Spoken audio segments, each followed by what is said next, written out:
Packaging में एक छोटी सी बात मैं हर्षवर्धन जी जोड़ दूं। जब आप ये कहते हैं कि ये केवल किसका पैसा ही गेम चेंजर की भूमिका में है, लेकिन महिलाओं में भी जो सब कैटेगराइजेशन ममता बनर्जी ने जिस तरीके से किया कि जनरल कैटेगरी की महिला होगी तो 1000 रुपए होगा, SC/ST वर्ग की महिला होगी तो 1200 रुपए होगा, उसमें भी उन्होंने कैटेगराइजेशन किया है।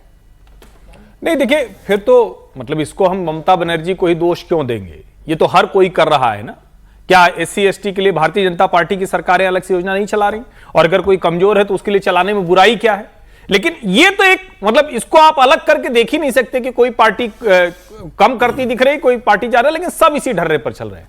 मूल बात यह है कि क्या ये जो अमित शाह ने आज उनका जो संकल्प पत्र है, घोषणा पत्र है, चुनावी वायदा है, क्या ये बंगाल के लोगों को ये बताएगा कि भाई डर वाला हिस्सा भी ठीक करेंगे अमित शाह, अब कोई डरेगा नहीं?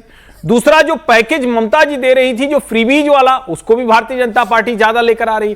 क्या ये बंगाल के लोगों के दिमाग में असर करेगा? अगर असर करेगा तो चुनाव पलटेगा, नहीं असर करेगा तो ममता बनर्जी तो वहां बहुत मजबूत है ही। ठीक, मैं युवाओं के लिए जो योजना TMC की तरफ से जारी की गई उसकी भी जानकारी दर्शकों के सामने रख दूं। वैसे तो कहानी कुर्सी के जो दर्शक हैं वो खुद ये जानकारी रखते होंगे। 1500 रुपए प्रति माह की वित्तीय सहायता बेरोजगार युवाओं को TMC की ओर से वादे में शामिल की गई, लेकिन यही वादा जब बीजेपी की ओर से गृह मंत्री अमित शाह करते हैं तो ये कहते हैं कि 1 करोड़ स्वरोजगार का सृजन होगा। इतना ही नहीं, बेरोजगारों को 3000 रुपए मासिक दिया जाएगा। कई बार तो संगीत रागी जी ये लगता है कि जो आम व्यक्ति टैक्स दे रहा है, जो कमाई कर रहा है, वो इन फ्रीबीज के लिए ही कर रहा है कि बेरोजगारों को भी भत्ता मिले, महिलाओं को भी संबल मिले, उन्हें भी आर्थिक सहायता मिले। देखिए, मैं तो इस पूरी इस प्रकार की योजना का शुरू से मैं इसकी खिलाफत करते रहा हूँ।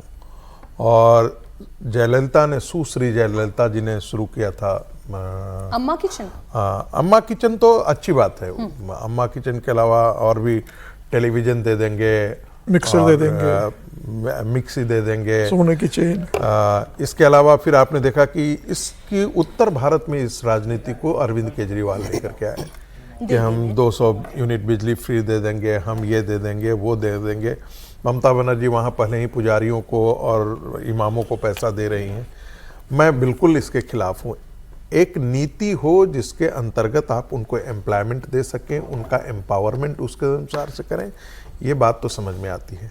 श्रीलंका हमारे सामने एक उदाहरण के तौर पर है कि कंगाल हो गया श्रीलंका फ्रीबीज पॉलिटिक्स के कारण से। भारत में वो स्थिति अभी नहीं आई है क्योंकि भारत बहुत बड़ा देश है, उसकी GDP श्रीलंका से बहुत आगे है जी। लेकिन ये जो राजनीति का है, अब मुझे लगता है कि ये पलटने वाला नहीं है तब तक जब तक कि कोई सुप्रीम कोर्ट या इस प्रकार की चीजें, चुनाव आयोग इस पर निर्णय ले, सुप्रीम कोर्ट निर्णय ले। सुप्रीम कोर्ट में भी ये मामला गया है और सुप्रीम कोर्ट ने इस पर जो है जितना कड़ाई से सख्ती से टिप्पणी की थी, लेकिन जो निर्देश जारी करने चाहिए थे सुप्रीम कोर्ट ने, ये प्राइमा फेसाई जिसको हम कहते हैं ना, प्रथम दृष्टया ये लगता है कि ये घुसखोरी है।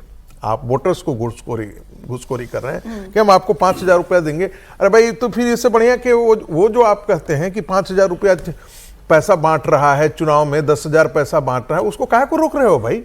वो बाद में दे रहा, उससे पहले ही दे रहा है। वो कह रहा है कि ये 5000 रुपया लो और हमारा वोट दो। चुनाव में ये भी जानकारी आई, वही चुनाव में अब जो उसका जिक्र करना बड़ा खराब लगता है कि भाई वोट देने वाले हैं, उनका जितना है उनका पूरा वोटर आई कार्ड अपने पास रख लिया और जो है वो कहा कि बाद में तुमको वोट देने जाने की जरूरत नहीं है।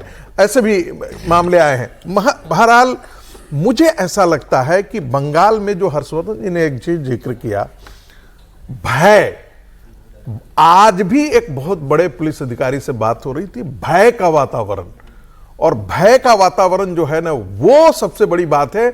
भारतीय जनता पार्टी का काडर निकल पाता है, नहीं निकल पाता है।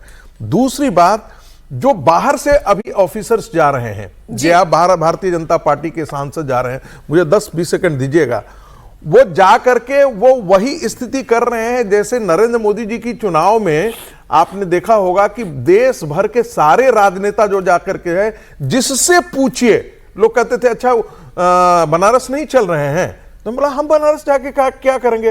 नहीं, प्रधानमंत्री की कॉन्स्टिट्यूएंसी है।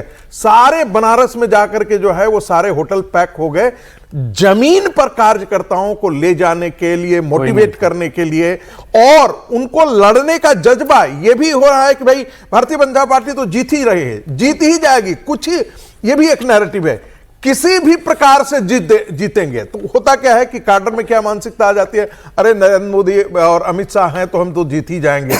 ये भावना उनको कंप्लीसेंसी से दूर रखना पड़ेगा।